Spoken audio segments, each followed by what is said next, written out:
La noche era un abismo insondable, un manto de oscuridad que parecía tragarse todo.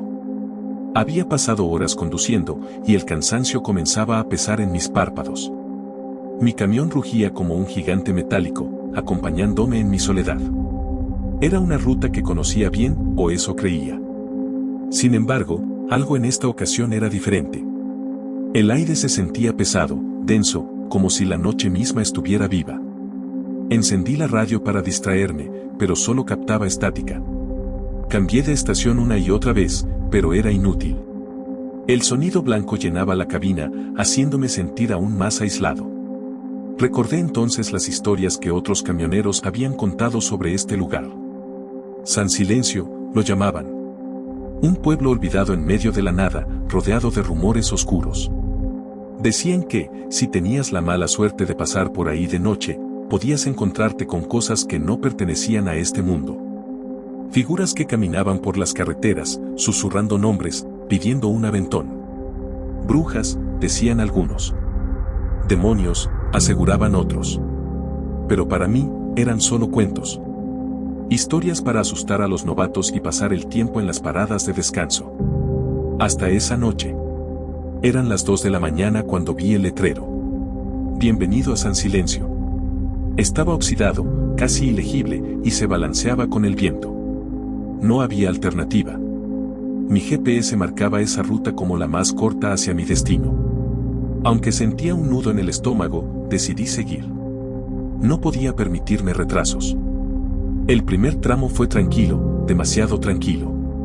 La carretera estaba vacía, ni un alma a la vista. Ni siquiera vi casas, luces o señales de vida. Solo la interminable cinta negra del asfalto y los árboles que parecían retorcerse a los lados, como si se acercaran poco a poco. De repente, algo llamó mi atención. A unos 100 metros delante de mí, una figura apareció en medio de la carretera. Frené de golpe, y el chirrido de los neumáticos cortó el silencio. Era una mujer, al menos eso parecía. Estaba parada de espaldas, inmóvil, con un vestido blanco que se movía ligeramente, aunque no había viento. Toqué la bocina, pero no reaccionó. Algo en mi interior me decía que no bajara, que no me acercara. Pero no podía simplemente atropellarla. Abrí la ventana y grité. Oiga, apártese de la carretera. Fue entonces cuando su cabeza giró hacia mí. No volteó su cuerpo, solo su cabeza, en un ángulo imposible, hasta que me miró directamente. Sus ojos no tenían pupilas, solo un brillo opaco, como brasas apagadas. Una sonrisa comenzó a formarse en su rostro, una sonrisa que parecía estirarse más de lo que era natural. El pánico me invadió. Pisé el acelerador y esquivé su figura, pero al pasar junto a ella, la vi reflejada en todos mis espejos. Era como si estuviera en varios lugares a la vez, observándome desde dentro y desde fuera. Pensé que podría dejarla atrás, pero a medida que avanzaba, el aire se volvía más pesado. Las luces del camión comenzaron a parpadear, y entonces las vi. Figuras humanoides en los márgenes de la carretera. Eran sombras con forma, pero algo estaba mal. Sus proporciones eran erráticas, algunos eran demasiado altos, otros tenían extremidades que se alargaban y contraían como si estuvieran hechas de caucho. Caminaban lentamente, pero todas se giraban hacia mí mientras pasaba. Mi corazón latía con fuerza. Intenté ignorarlas, pero cuando vi una de esas figuras cruzar la carretera delante de mí, supe que ya no estaba solo. Las sombras no eran humanas, al menos no completamente. Algo más estaba con ellas, algo que no podía comprender. El motor del camión empezó a fallar. Sentí como el rugido constante se transformaba en un gemido ahogado. Las luces delanteras se apagaron durante un segundo, y en ese instante de completa oscuridad escuché un susurro. Venía desde la cabina, detrás de mí. Giré la cabeza rápidamente, y ahí estaba ella. La misma mujer de la carretera, sentada en el asiento del copiloto. Su rostro estaba aún más distorsionado, y su sonrisa, más amplia. Me susurraba algo en un idioma que no reconocía, una mezcla de gruñidos y palabras que parecían venir de un abismo. Grité y giré el volante instintivamente. El camión se tambaleó, pero recuperé el control. Cuando miré de nuevo al asiento, estaba vacío. Sin embargo, el frío en la cabina persistía, y mi aliento salía en pequeñas nubes blancas. La carretera parecía interminable. Las figuras humanoides ahora estaban en el centro del camino, bloqueando mi avance. Frené, pero el camión no se detuvo completamente. Algo lo controlaba. Entonces, las luces comenzaron a parpadear nuevamente, y en el último destello vi que ya no estaba en la carretera. El camión estaba rodeado de árboles retorcidos y un suelo lodoso, como un pantano. Las figuras comenzaron a acercarse, rodeándome lentamente. Sus ojos brillaban, y sus formas cambiaban, volviéndose cada vez más grotescas. Una risa empezó a llenar el aire, una risa que no venía de ninguna dirección en particular. Tomé el crucifijo que llevaba en el bolsillo y comencé a rezar. Pero las palabras se sentían vacías, como si no tuvieran poder en ese lugar. Una de las figuras, la más alta, se acercó al camión y alzó una mano. Golpeó la cabina con un sonido seco, y las luces se apagaron por completo. Cuando desperté, estaba de vuelta en la carretera. Mi cabeza dolía, y el camión estaba detenido frente al mismo letrero oxidado: "Bienvenido a San Silencio". Todo parecía un mal sueño, pero las marcas en el suelo, y las huellas de garras en la cabina, me decían que había sido real. Al intentar avanzar, el motor rugió de nuevo. Miré al asiento del copiloto, esperando lo peor, pero estaba vacío. Sin embargo, en el retrovisor vi su sonrisa, reflejada en la oscuridad. Era una noche sin luna, y las sombras parecían alargarse más allá de lo razonable, como si tuvieran vida propia. Me encontraba en el pequeño escritorio de mi hijo, hojeando sus últimos dibujos. Siempre había alentado a Martín a expresarse a través del arte, era una forma de entender su mundo, sus pensamientos. Pero lo que vi aquella noche me heló la sangre: figuras humanas, o algo parecido, completamente negras, con extremidades alargadas y ojos vacíos que parecían mirarme desde el papel. Todo comenzó después de aquel campamento escolar. Martín había regresado distinto, más callado, casi ausente. Al principio pensé que estaba cansado, quizá nostálgico por la experiencia vivida con sus compañeros. Sin embargo, las semanas que siguieron me hicieron cuestionar todo. Su risa, antes frecuente, desapareció. Su mirada, antes brillante, parecía apagada, como si contemplara algo que yo no podía ver. Sus dibujos cambiaron casi de inmediato. Antes dibujaba animales, paisajes, cosas típicas de un niño de 8 años. Pero después del campamento, sus páginas se llenaron de esas figuras oscuras. Algunas estaban solas, otras agrupadas, a veces mirando directamente al observador. Intenté preguntar qué eran, pero él solo me respondía con evasivas: "Son mis amigos", decía con una voz inexpresiva que no era la suya. Una noche lo escuché murmurar en su habitación. Al principio creí que estaba hablando en sueños, pero las palabras eran extrañas, guturales, como un idioma que no reconocía. Cuando entré, lo encontré sentado en el suelo con un papel y un lápiz en la mano. Me miró fijamente, y sin decir nada, dibujó otra de esas figuras negras, esta vez más detallada, con lo que parecían garras y una sonrisa retorcida. No pude evitar un escalofrío. Los días se convirtieron en una rutina de incertidumbre. Martín apenas hablaba conmigo, salvo en esas palabras incomprensibles que murmuraba por las noches. Durante el día, parecía normal, aunque distante. Pero sus dibujos se acumulaban, cada vez más oscuros, más inquietantes. Decidí guardar los más perturbadores en una caja y esconderlos. Algo en mí temía que tenerlos a la vista podría traer consecuencias que no entendía. Una madrugada, el sonido de un lápiz rascando el papel me despertó. Me dirigí a su habitación, pero la encontré vacía. El dibujo sobre su escritorio era distinto, las figuras negras no estaban solas. En el centro había un dibujo que me representaba a mí, rodeada por esas criaturas. Mi rostro estaba distorsionado, con una expresión de miedo. Sentí que el aire se volvía pesado, difícil de respirar. Lo encontré en la sala, de pie frente a la pared.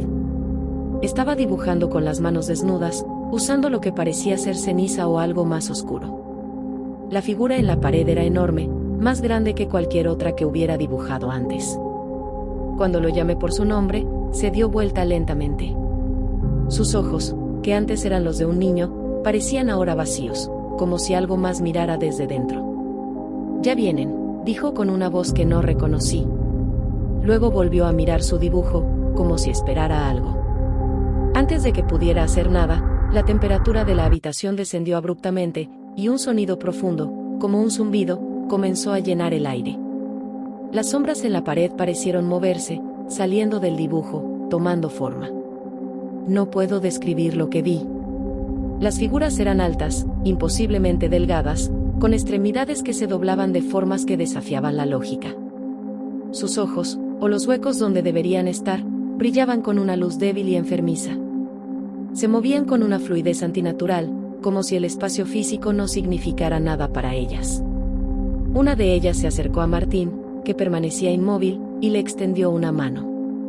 Él, sin dudarlo, la tomó. Grité su nombre y corrí hacia él, pero una fuerza invisible me detuvo. Era como si el aire mismo se hubiera solidificado a mi alrededor.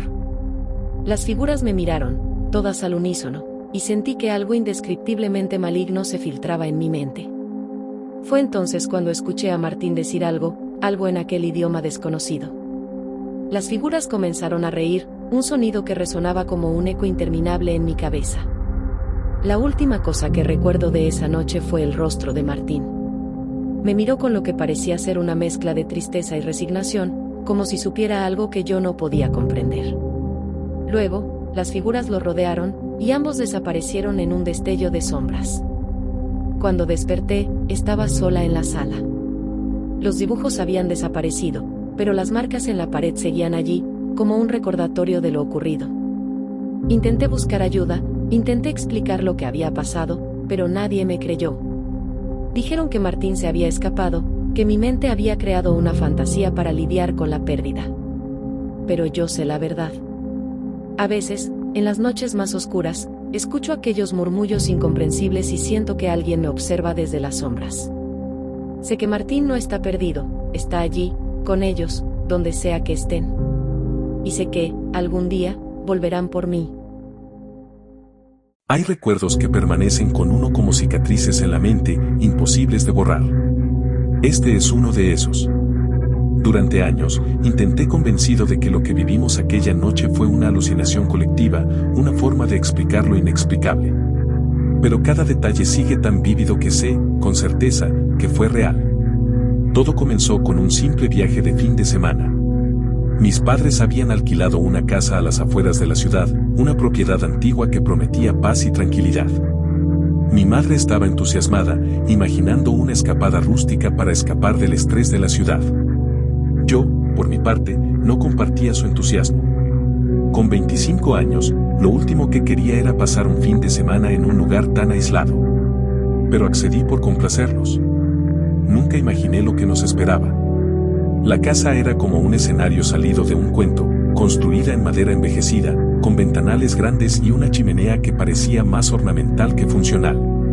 La lluvia comenzó mientras llegábamos, ligera al principio, pero suficiente para oscurecer el cielo y cubrir todo con una niebla inquietante. El ambiente era silencioso, casi demasiado. No había vecinos, ni señales de vida cerca. La primera señal de que algo no iba bien llegó cuando apareció él. Estábamos desempacando el coche cuando un hombre surgió de la nada. Vestía un sombrero ancho que ocultaba parcialmente su rostro, y su ropa, aunque simple, estaba extrañamente seca para la lluvia que caía. Se presentó como el dueño de la casa, el señor Valverde. ¿Todo está bien?, preguntó, su voz pausada y algo arrastrada. Sus ojos parecían analizar cada uno de nuestros movimientos, como si nos estuviera estudiando. Mi padre, siempre amable, le agradeció por dejarnos usar la casa y entabló una breve conversación. El hombre explicó que vivía cerca y que, si necesitábamos algo, podíamos buscarlo. Antes de irse, añadió algo extraño. No salgan por la noche. Las tormentas aquí traen cosas que no deben ser vistas. Aunque sus palabras me inquietaron, las descarté como una excentricidad de un hombre solitario. Después de todo, había algo en su tono que resultaba demasiado calmado, como si quisiera transmitirnos un mensaje que no podía decir directamente. Esa primera noche, la tormenta cobró fuerza. Me desperté alrededor de las 2 de la mañana con una sensación extraña, como si algo estuviera mal. Caminé hacia la cocina para beber agua y, al pasar junto a la ventana, lo vi. Estaba de pie bajo la lluvia, mirando directamente hacia la casa. Su sombrero proyectaba una sombra que ocultaba su rostro, pero no necesitaba verlo para sentir su mirada. Intenté convencerme de que solo estaba paranoico. Tal vez estaba revisando la propiedad o asegurándose de que todo estuviera en orden. Sin embargo, cuando levantó una mano y la movió lentamente en un saludo, supe que algo no estaba bien. Corrí a mi habitación y traté de dormir, pero el miedo me mantuvo despierto el resto de la noche. Por la mañana, decidí no decir nada. No quería preocupar a mis padres, pero mi padre comentó algo que me dejó helado. Encontré huellas en el porche. Parecían de botas, como si alguien hubiera estado rondando. Intentamos ignorar el hecho, pero la tensión era palpable. La tormenta no cesaba, y las horas parecían arrastrarse. En algún momento de la tarde, mientras almorzábamos, escuchamos un golpe en la puerta trasera. Mi padre se levantó para revisar, pero no encontró a nadie. En cambio, había algo clavado en la madera, una nota escrita con un trazo tembloroso que decía: "Esta casa no es para ustedes". Fue entonces cuando decidimos llamar al contacto que nos había alquilado la casa. La conversación con el propietario fue breve, pero suficiente para desmoronar nuestra tranquilidad. ¿El señor Valverde?, preguntó con evidente confusión. Yo soy el único dueño de esa casa, y no he estado allí en meses. No hay nadie viviendo cerca. Si ven a alguien, aléjense de inmediato. El miedo se convirtió en pánico. Quisimos recoger nuestras cosas y marcharnos, pero la tormenta lo hacía casi imposible. El camino que nos había llevado hasta allí estaba inundado, y no podíamos arriesgarnos a quedar atrapados en el barro. Decidimos quedarnos hasta el amanecer. Fue un error. Esa noche, la tormenta alcanzó un clímax aterrador. Los truenos sacudían la casa, y los relámpagos iluminaban fugazmente el interior. Mientras nos refugiábamos en la sala, escuchamos pasos. Al principio, creímos que era nuestra imaginación, pero los crujidos se hicieron más fuertes, moviéndose por el techo y luego por los pasillos. Mi padre tomó un bate de béisbol que habíamos llevado en el coche, mientras mi madre y yo nos quedamos detrás. Al abrir la puerta, el pasillo estaba vacío, pero las paredes estaban marcadas con lo que parecía barro. Huellas grandes, demasiado grandes para ser humanas, se extendían desde la entrada hasta la sala. Cuando regresamos, la puerta principal estaba abierta de par en par, y la lluvia entraba arrastrando hojas y barro. Entonces lo vimos nuevamente, parado al otro lado de la ventana. Esta vez no intentó ocultar su rostro. Su expresión era una mezcla de odio y satisfacción, con una sonrisa torcida que parecía imposible. Golpeó el cristal una vez, y luego desapareció en la oscuridad. Bloqueamos las puertas y nos refugiamos en una de las habitaciones. Estábamos aterrados, pero no había escapatoria. Mientras tratábamos de mantenernos tranquilos, las luces se apagaron, y el sonido de la lluvia fue reemplazado por algo más, un golpe constante, como si alguien estuviera rodeando la casa y golpeando cada ventana. De repente, todo quedó en silencio. Pensamos que tal vez había terminado, pero al abrir la puerta, encontramos algo escrito en las paredes con una sustancia oscura y viscosa. No pueden escapar. Esta noche, todo termina. Los pasos regresaron, esta vez más cerca, y una risa gutural resonó por la casa.